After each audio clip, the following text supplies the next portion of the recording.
Welcome to the Podiatry Profits Podcast, where you will discover how to get more patients and multiply the profits of your practice with minimally invasive foot surgery, proven marketing systems, and ethical influencing to your patients. And now, your host, board-certified podiatrist, best-selling author, speaker, and founder of TJ On Coaching and Consulting, Dr. TJ On. Hello, this is Dr. TJ On. As always, I'm bringing super guests into my interview and share their experience and knowledge, pearls, life wisdom of how they create a successful practice. And today, I brought special guest, Dr. Hartley Miltchin. He's currently practices in Toronto, Canada. And obviously, he is well-known MIS, minimally invasive foot surgery expert. And, he's very active in social media. And also he's been helping so many patients who have bunion, hammer toe, etc., with minimally invasive surgery techniques. So without further ado, this is sort of informal interview. So we're gonna almost like kind of chat over coffee type of interview. So Dr. Hartley is here. Please, if you can tell us a little bit about yourself, how you got here. Okay, I was born and raised in Toronto, Canada. I actually call it Toronto, Canada. Toronto. It's more apropos. And I spent 7 years in Chicago. I went to the Illinois College of Podiatric Medicine when it was called that, not Scholl. And I spent 3 years with one of the pioneers of MIS and learned a great deal. I learned more in the first 4 or 5 months spending time with him than I did 4 years in podiatry school.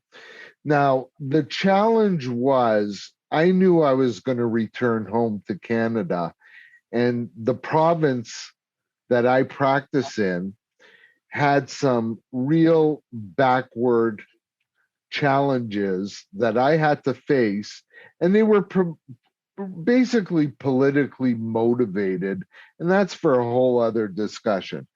But for example, being a podiatrist, which there's very few podiatrists in Canada, and in my city of about 3.5 million, there's about 12 podiatrists.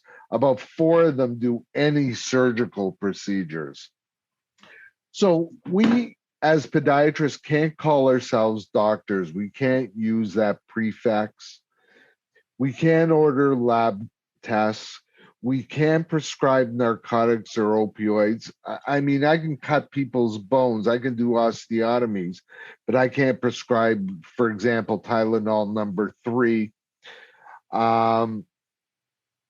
So we're very limited in how we practice. We work under the socialized medicine model. So what that means is we have a card. It's called the Ontario Health Insurance Plan, or for short, OHIP.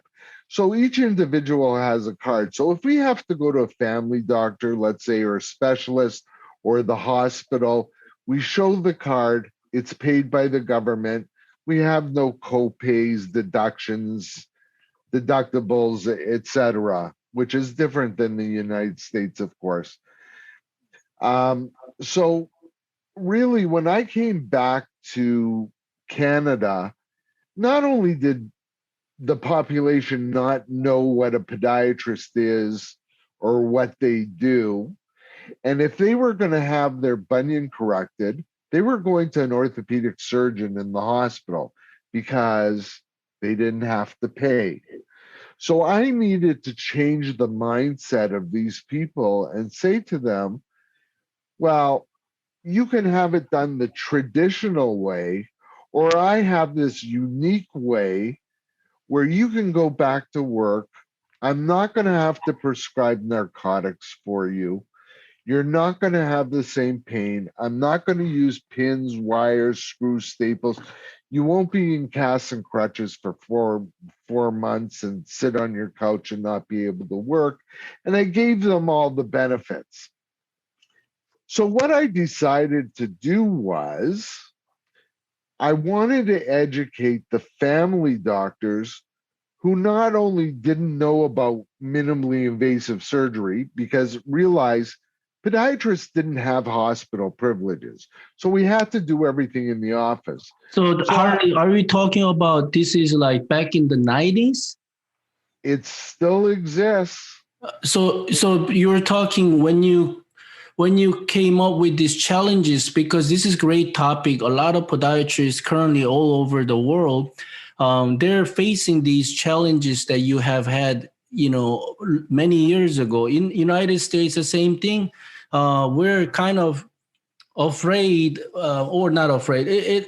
We can see this is coming in the United States. Socialized medicine, or similar to socialized, almost socialized medicine, it's coming. So this is going to be a great topic for doctors, especially who are practicing here. So you're talking. You face these challenges all the way years back, and then you kind of develop this mindset shift and this kind of model. It's very important to change the mindset of your patients. Yeah. I mean, I still to this day, I'll have patients who come to me, and if I say I can correct your bunion for $100, they're not interested. They want it paid by the socialized medicine, so they'll go to the hospital and have their bunion corrected. Unless I change their mindset, show them the benefits of MIS, and then we proceed.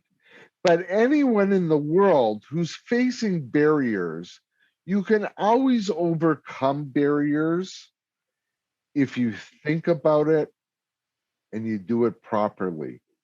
So, for example, family physicians where I practice have no clue what MIS is. They only know the hospital, what I call the traditional approach, under the socialized medicine model. Mm-hmm. So what I do, I can't order lab tests. Podiatrists aren't allowed to. So what I do is I say to the patient, listen, your family doctor knows you better than I do, probably doesn't know the benefits of MIS. So I'm going to open the lines of communication. I'm going to prepare a letter and outline the procedures I want to do on your foot or feet, what we use, what we don't use. So we prepare a standardized letter with the name and the procedure. And one of the things we say is we use 1% plain xylocaine, because if you add epinephrine, they freak out because they think if you inject epinephrine, the person's going to have a major problem. I say there's no internal fixation, there's no sutures. Patient can go back to their life within 48 hours, et cetera, et cetera. I tell the patient, you take this letter to your family doctor, and what I want in return is your family doctor to agree with the benefits and understand the benefits of MIS and say that you're okay. This patient is fit for the procedure. Yes, I get some doctors who will send me EKGs, blood studies, urinalysis, et cetera. That's all fine and good. But basically, all I want to hear is that the patient's fit for the procedure. So that allows me to educate the family doctor who knows nothing about feet, the MIS model. So I love that idea because I do send my patients, even if in America here, in the United States, it's not required to have pre-op clearance by family doctor. I still send them anyway. And, I do send pre-op clearance, medical clearance with few lab tests, etc. But most of family physicians here, either they don't know what MIS is, the difference. So I think I like that idea. I kind of learned that, at least educate this family doctor so we can somehow also, in addition, create some referral network so they get educated about MIS. So let's say, Harley, you send that type of standardized letter. I'm talking about more realistic setup, like 10 people, if you send them to family doctor, how many actually bring them and agree? Almost all of them. Almost If all.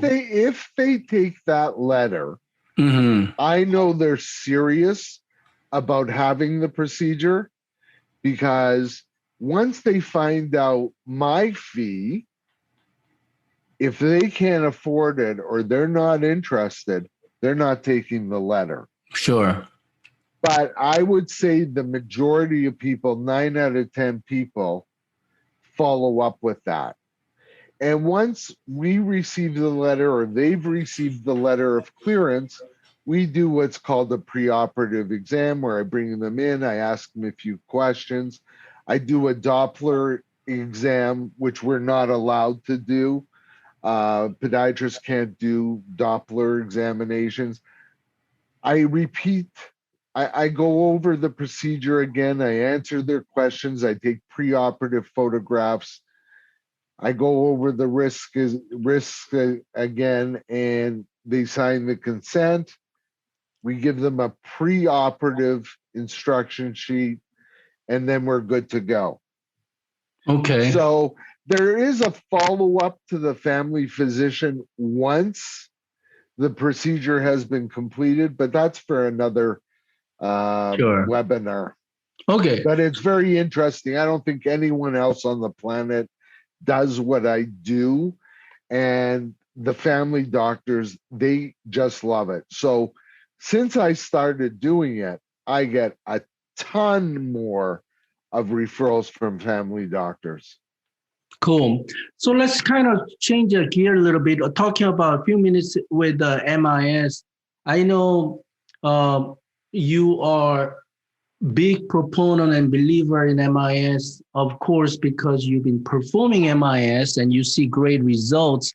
So tell me a little bit that in a marketing perspective, I love how you, send messages to social media that real MIS, you call, your techniques real MIS. So can you speak a little bit about that reason behind it or idea behind it? Okay, that's quite simple. I've been doing MIS procedures exclusively for the past 39 years, and I'm actually getting good at it. So, anyways, yes, I promote MIS the best I can. But there's a lot of people out there who are calling their procedures minimally invasive. For example, lapiplasty. I don't know if you've ever watched a lapiplasty video on YouTube or joined a webinar, because I have. That's the furthest thing from minimally invasive procedures. There's the Cinderella procedure. There's the keyhole procedure. There's now the mini bunion, which they call minimally invasive. I don't see it that way. I call it the real minimally invasive, because I tell patients, I tell them, I don't make incisions because it's semantics. I make pokes. I've never used the stitch. So in my head, incisions require either sutures or staples to be closed. I don't use stitches. So I don't consider it an incision. And in fact, when I go into a bunion consult, I show them this picture. I don't know if you can see it. Yeah. Oh, you showed, okay. So I show them this picture, and I say, you want it done the traditional way? That's what you're going to have in your feet. You want it done the minimally invasive way. You won't have a scar. You won't have stitches. You'll be back to work in 48 hours. As far as pain, Advil, Aleve will take care of it. You can go to the gym, you can walk, you can do elliptical, stationary bike, upper body exercises, but you're not going to be sitting on your couch for 4 to 6 months recuperating. It doesn't work that way. So if I can get a patient in front of me and explain the difference between the traditional approach and the MIS approach, of course they're going to choose the MIS approach. But the pandemic, being shut down for 4 months, gave me a lot of time to think about how I was practicing, seeing 30, 40, 50 people in a day and doing warts and ingrown toenails and aromas and stub toes. And it was just crowding my day. And then if a person needed a bunion surgery, we do it after we've seen patients. Well, as you know, some patients frustrate you. They push you to the limits. Right. And then for MIS, even to this day, I get very psyched up and I concentrate a lot. And I just didn't feel right doing surgical procedures after I saw all those patients. So I've streamlined my practice. So I'm referring out all those people that have ingrowns, warts, aromas, stub toes, whatever. I do bunions. In fact, I labeled myself the Bunion King. And the name of my practice is Accent on Feet. Branding is very important. Finding a niche is very important. If you go to podiatrist sites and look under services, you'll see 30 services they provide. Well, so does everybody else. But if you're good at something, just provide that service. You'll be busy enough. Find your niche, brand it, use social media. I didn't grow up with social media, so this is all new to me, but I hired an agency that takes care of everything as long as you provide content, and social media works. Awesome. Yeah. So that's basically totally aligned with what I'm helping with other colleagues that, I tell them basically 3 steps, 3 pillars is number 1, you got to find your niche. Number 2, brand yourself with proper marketing. And number 3, learn how to communicate with patients about cash pay. And these 3 pillars has to be based in the middle circle is a mindset. So proper mindset, that's the beginning of everything, which people don't like to hear about it. Or usually people say, there we go again. Here's a mindset again. But once they get into it, into this transformation, and I see every single doctor that I helped say, TJ, you're right. The mindset was the most critical thing. But then, niche with the MIS, for me, exactly how you said it, I noticed the same thing. Most podiatry website, go there and I call it a la carte service, A to Z, everything. And you're not differentiating yourself and you're diluting yourself from what you love the most. So if you find, even if it's non-surgical, I'd say, if you find few niche that you love and brings you enough profit margin, though, we have to think about finance side. So if your niche is the cheapest service, please don't. Find something unique, valuable to patient, and competitive edge to it. Choose that as niche, and then you really go for that, like kind of all in. But I see you are the prime example of that taking action. Choose your niche, and then you call Bunion King or real MIS. That definitely got my attention, and of course we've been knowing each other for years, but I think, Hartley, you made the right move from 30 to 40 patients, seeing all kinds of different problems, to now focusing on only few MIS procedures. That's what I've been now getting known in Chicago. So, well, if you're passionate about MIS, you have good outcomes. Listen, I don't need anything more than the head of the metatarsals distally. I'm fine because that's what we get calls about. Listen, I charge $8,500 for a bunion, which takes me 8 to 20 minutes to do. So it's not unheard of on a Friday. And we can turn the room over in an hour. It's not unheard of for me on a Friday to do 6 of them. But I'm not seeing other patients. But I'm offering something other people can't.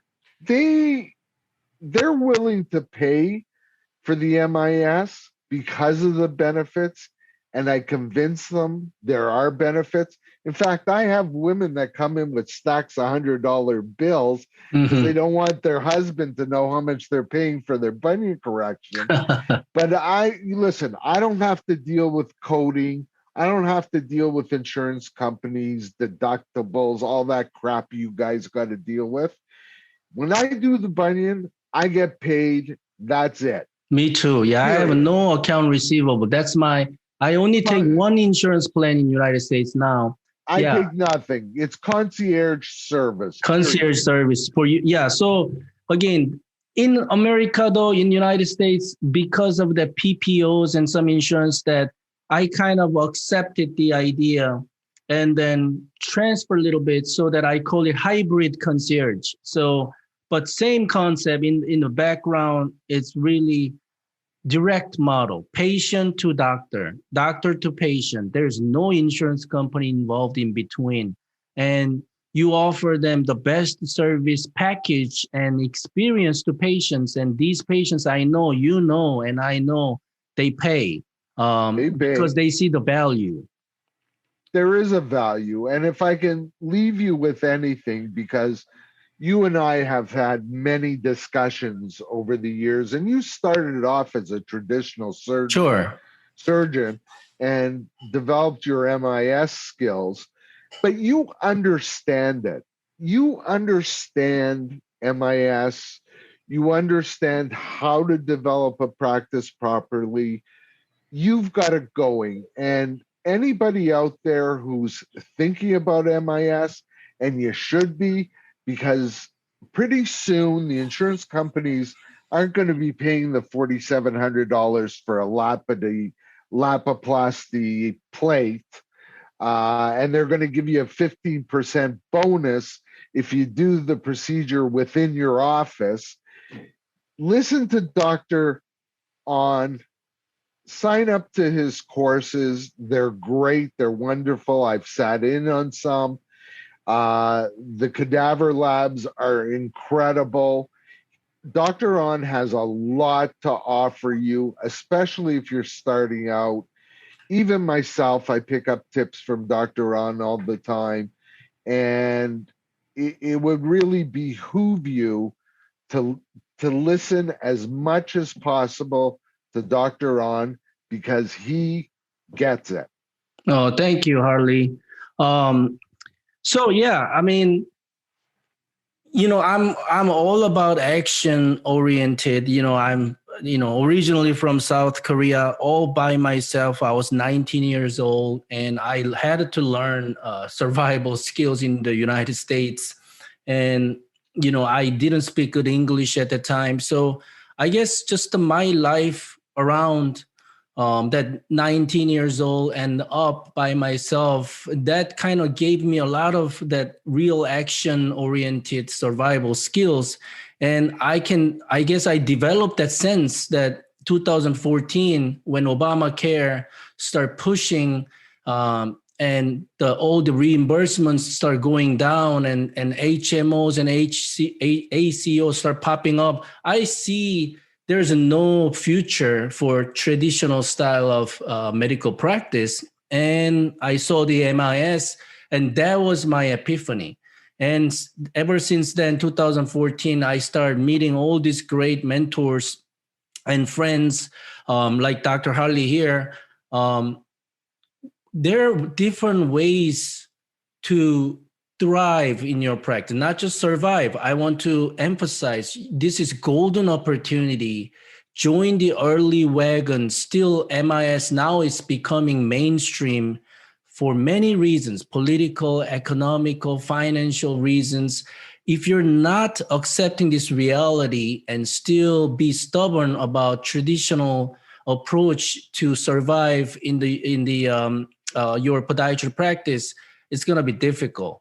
But again, I have proven to my own practice and also so many other doctors I've helped through my programs. That's the only reason why I developed. I was just sick and tired of seeing colleagues going under or going down, or all these surgery centers start closing down.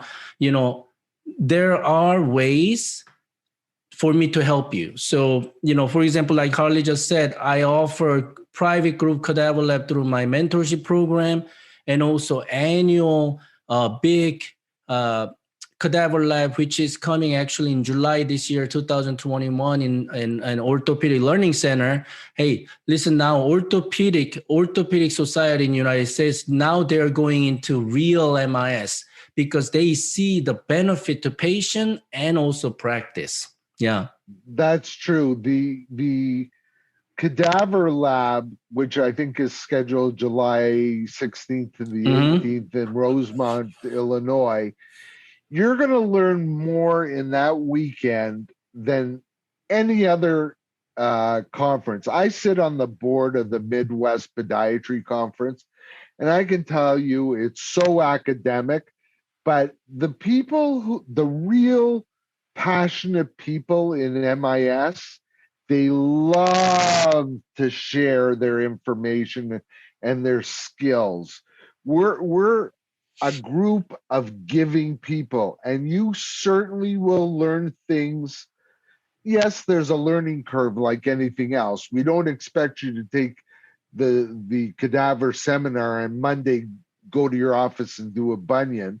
It takes some practice and it takes some skill. It looks easier than it is, but if you try it, you like it, you're getting good patient incomes, you found your niche. Yeah. And that's so important. You've got guys out there who are trademarking certain techniques that they use on bunions. Those people are egomaniacs as far as I'm concerned. Just do what makes patients happy. And MIS has incredible benefits over what I call the traditional approach. And yes, you're right, TJ. A lot of the orthopedic doctors are holding seminars in MIS so they can see the future of where this is heading, because hospitals aren't going to pay those exorbitant amounts for internal fixation. They're just not. And they want to keep people out of the hospitals. Sure. So great interview today. I'm going to put Dr.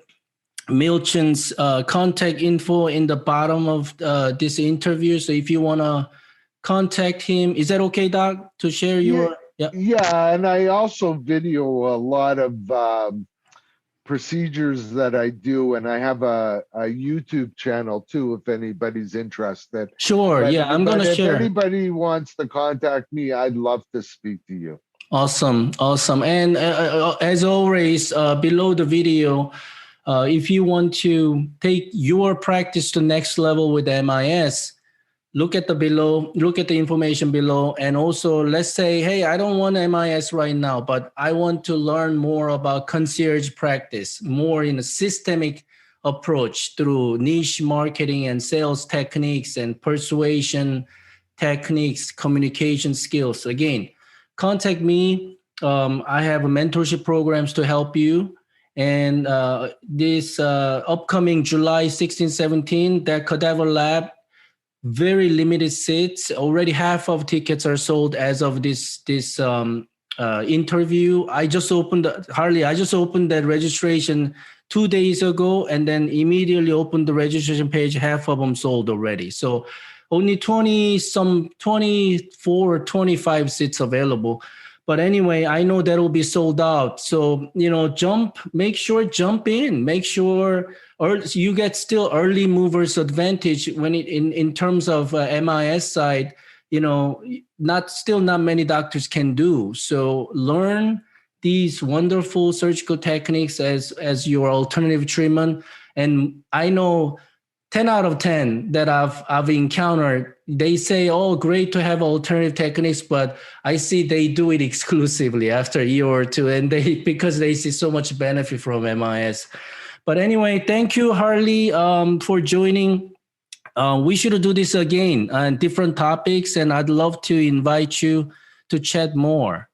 I've got a lot of things I'd love to share, especially practice management, that I'm positive no one else does in their own practice.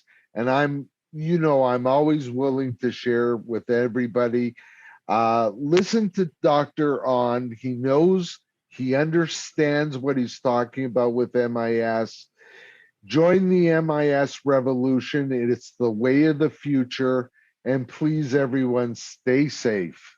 Thank you so much, Hartley. And everybody, thank you for listening or watching. This will be available through podcast and also YouTube and other social media. So again, thank you, Hartley, and have a great day.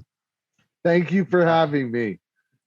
Hey everyone, this is Dr. TJ An. I just opened up a texting community for medical professionals like you, which means you can text your questions. Right now, I'm spending anywhere between 15 to 30 minutes every single day through these text messages, answering questions directly to people in my community. So it's really quick and simple. I want you to stop everything you're doing right now and pull your phone out and actually text me a message.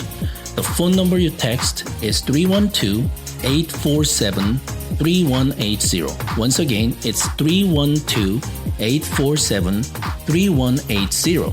When you text me, just type hello, and what's going to happen is that you'll get a reply from me right away to add me to your phone contacts, and I add you to my phone, then we can start having conversations. On top of that, through this texting community, I give you free resources, free copy of my book, and any exciting upcoming events, live or virtual, and a whole lot more. Also, I send you some of my favorite quotes, medical business frameworks, strategies, and tactics you get for free only through my texting platform. So what you need to do right now is to pull out your phone and text me hello at area code 312-847-3180. One more time is 312-847-3180. I am so looking forward to hearing from you right now.